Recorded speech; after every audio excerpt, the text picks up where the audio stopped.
Harry Potter and the Sorcerer's Stone, J.K. Rowling.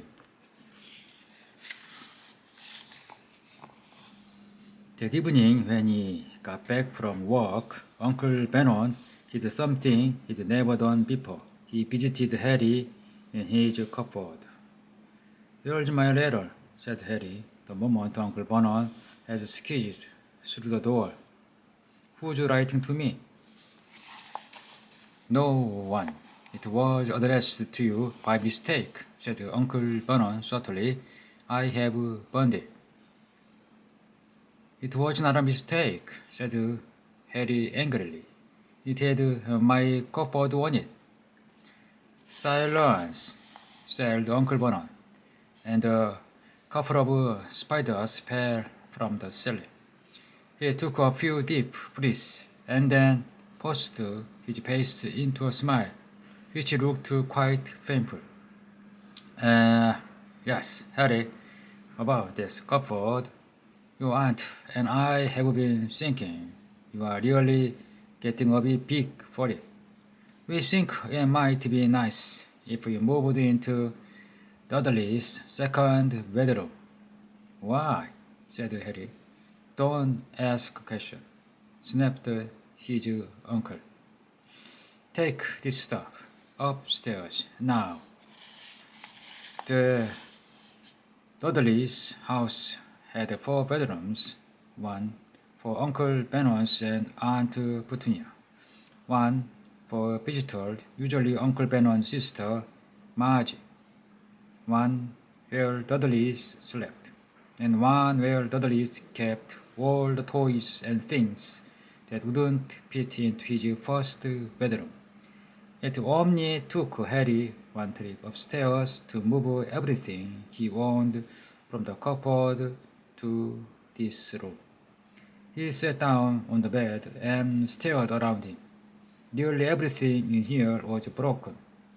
The month-old video camera was lying on top of a small working tank Dudley had once driven over the next door neighbor's door. In the corner was Dudley's first ever television set, which he'd put his foot through when his favorite program had been cancelled. There was a large bird cage. There was a large bird cage, which had once held a feather that Dudley's had swapped at school for a real air life, which was up on a shelf with the end wall bent because Dudley had sat on it. Other shelves were full of books. They were the only thing in the room that looked as though they'd never been touched. From downstairs came the sound of Dudley bawling at his mother. "I don't want him in there. I need the room. Make him get out." Harry sighed and stretched out on the bed. Yesterday, he'd have given anything to be up here. Today, he'd rather be back in his cupboard with the letter than up here without it. Next morning, breakfast, everyone was rather quiet. Dudley was in shock. He'd screamed, whacked his father with his smelting stick, been sick on purpose, kicked his mother, and thrown his tortoise through the greenhouse roof. And he still didn't have his room back. Harry was thinking about this time yesterday and bitterly wishing he'd opened the letter in the hall. Uncle Vernon and Aunt Petunia kept looking at each other darkly. When the mail arrived, Uncle Vernon, who seemed to be trying to be nice to Harry, made Dudley go and get it. They heard him banging the thing with his smelting stick all the way down the hall. Then he shouted, "There's another one!" Mr. Harry Potter, the smallest bedroom for private drive. With a strangled cry, Uncle Vernon leaped from his seat and ran down the hall, Harry right behind him. Uncle Vernon had to wrestle Dudley to the ground to get the ladder from him, which was made difficult by the fact that Harry had grabbed Uncle Vernon around the neck from behind. After a minute of confused fighting, in which everyone got hit a lot by the smelting stick, Uncle Vernon straightened up, gasping for breath, with Harry's ladder clutched in his hand. Go to your cupboard, I mean your bedroom, he wheezed to Harry. Dudley, go, just go. Harry walked round and round his new room. Someone knew he had moved out of his cupboard, and they seemed to know he hadn't received his first letter. Surely that meant they'd try again, and this time he'd make sure they didn't fail. He had a plan. The repaired alarm clock rang at 6 o'clock next morning. Harry turned it off quickly and dressed silently. He mustn't wake the Dudleys. He stood downstairs without turning on any of the light. He was going to wait for a postman on the corner of Privet Drive and get the letters for number 4. First, his heart hammered as he crept across the dark hall toward the front door. Wah! Harry leaped into the air. He'd thrown on something big and squashed on the doormat. Something alive. Right-clicked on upstairs, and to his horror, Harry realized on the big squashy something had been his uncle's face. Uncle Vernon had been lying on the foot of the front door in a sleeping bag, clearly making sure that Harry didn't do exactly what he'd been trying to do. He shouted at Harry for about half an hour and then told him to go and make a cup of tea. Harry shuffled miserably off into the kitchen, and by the time he got back, the mail had arrived. Right into the Uncle Vernon's lap, Harry could see 3 letters addressed in green ink. I won, he began, but Uncle Vernon was tearing the letters into pieces before his eyes. Uncle Vernon didn't go to work that day. He stayed at home and nailed up the mail slot. See, he explained to Aunt Petunia through a mouthful of nails. If they can't deliver them, they'll just give up. I'm not sure that they'll work, Vernon. Oh, these people's minds work in strange ways, Petunia. They are not like you and me, said Uncle Vernon, trying to knock in a nail with a piece of fruitcase. Aunt Petunia had just brought him.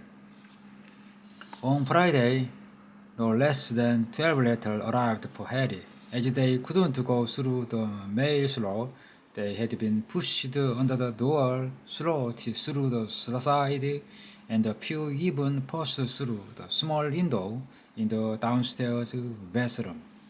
Uncle Barnum stayed at home again. After burning all the letters, he got out of hammer and nail and boarded up the cracks around the front and back doors so no one could go out. He hummed tiptoe through the tulips as he walked and jumped at small noises.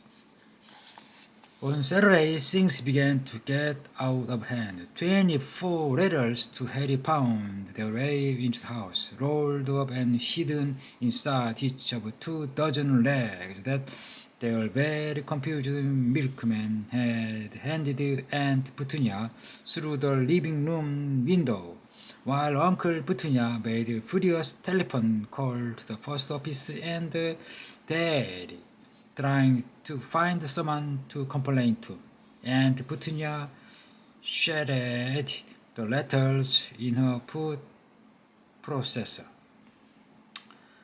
Who on earth want to talk to you this badly? Dudley asked Harry in amazement.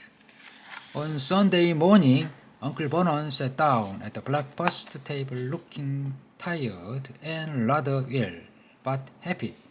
No post on Sundays, he reminded them cheerfully as he spread marmalade on his newspapers. No damn letter today. Something came whizzing down the kitchen chimney as he spoke and caught him sharply on the back of the head. Next moment, 30 or 40 letters came pelting out of the fireplace like bullets. The Dudleys ducked, but Harry leaped into the air trying to catch one. Out! Out! Uncle Vernon seized Harry around the waist and threw him into the hall. When Aunt Petunia and Dudley had run out with their arms over their faces, Uncle Vernon slammed the door shut. They could hear the letters still streaming into the room, bouncing off the walls and floor. That does it. And Uncle Vernon tried to speak calmly, but pulling great top out of his mustache at the same time. I want you all back here in 5 minutes, ready to leave. You are going away. Just pack some clothes. No argument. He looked so dangerous with half his mustache missing that no one dared argue.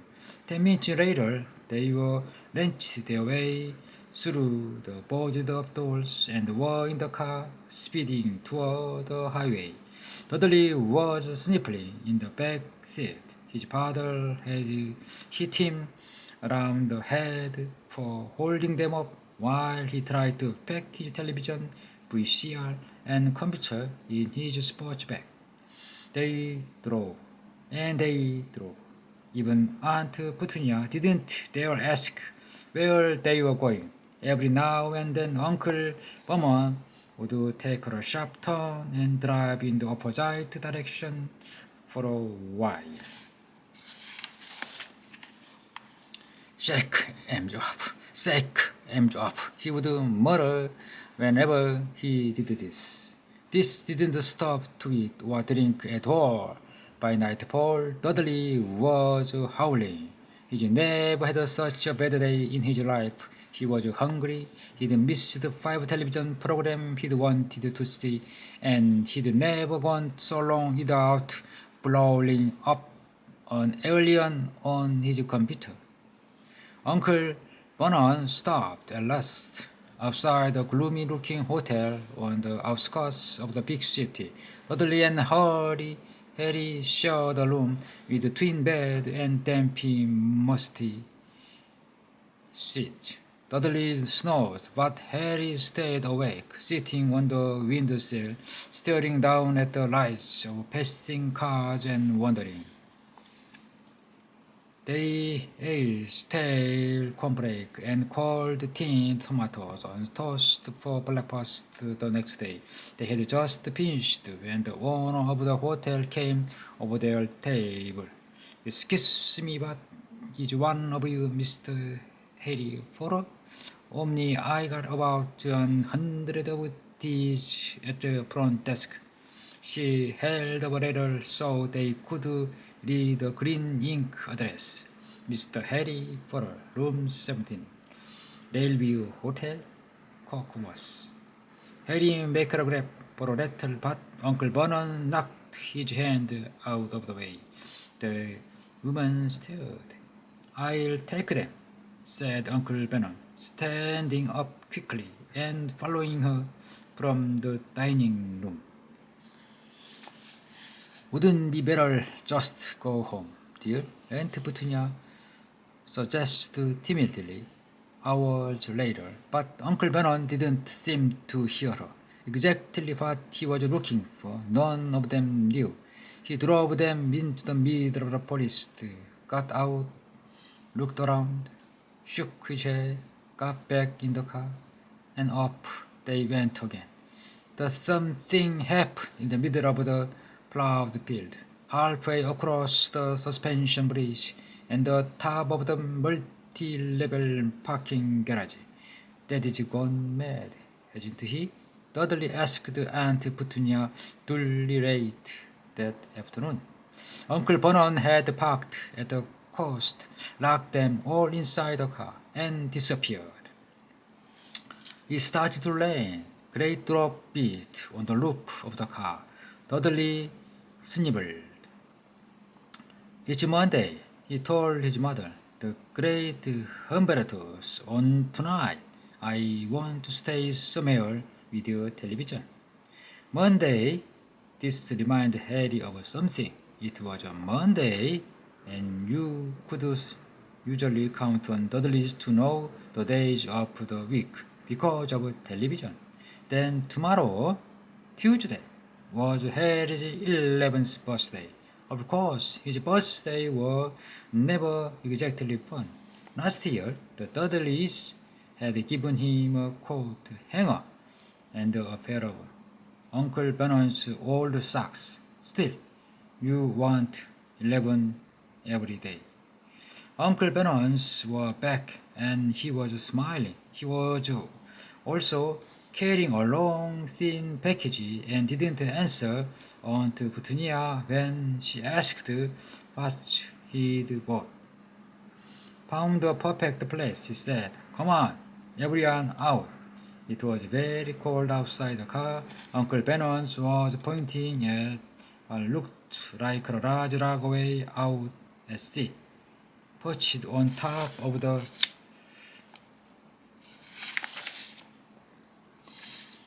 log was the most miserable little shark you could imagine. One thing was certain, there was no television in there.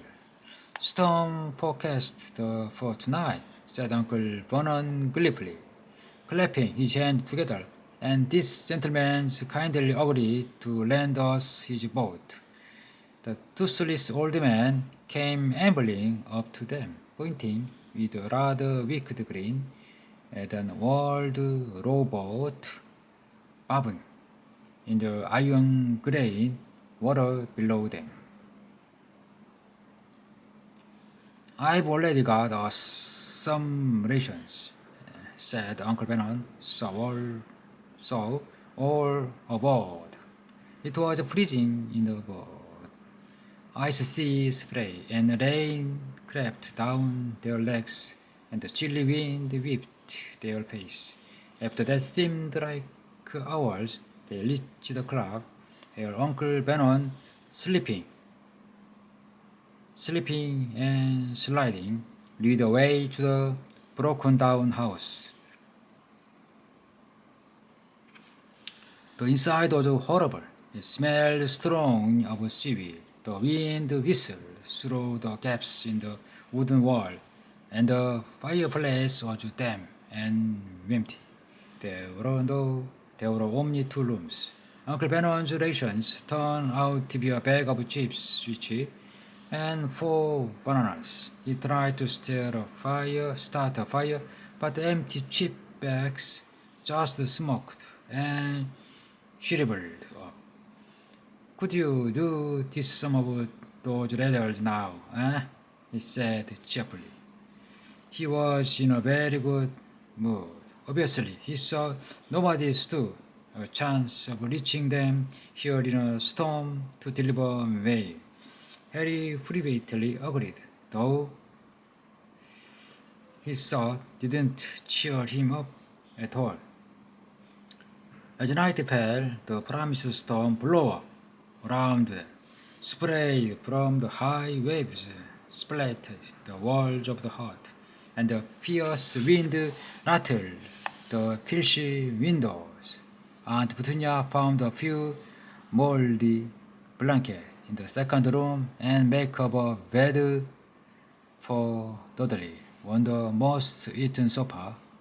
She and Uncle Vernon went up the lumpy bed next door, and Harry was left to find the softest bit of flour he could and to cut up under the thinnest, most ragged blanket. The storm raged more and more ferociously as the night went on. Harry couldn't sleep.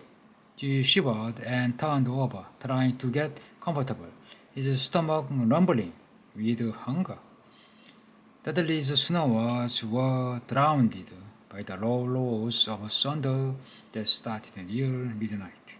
The dial of Dudley's watch, which was dangling over the edge of the sofa on his pet wrist, told Harry he'd be 11 in 10 minutes' time. He lay and watched his birthday tick nearer, wondering if the Dudleys would remember at all, wondering where the letter writer was now. 5 minutes to go, Harry heard something creak outside. He hoped the roof wasn't going to fall in, although he might be warmer if it did. 4 minutes to go. Maybe the hours in Private Drive would be so full of letters when they got back that he'd be able to steal one somehow. 3 minutes to go. Was that the thief slapping hard on the lock like that? And 2 minutes to go. What was that funny crunching noise? Was the lock crumbling into the thief? 1 minute to go and he'd be 11, 30 seconds, 20, 10, 9. Maybe he'd wake Dudley up just to annoy him. 3, 2, 1, boom! The whole shack shivered and Harry sat bolt upright, staring at the door. Someone was outside, knocking to come in.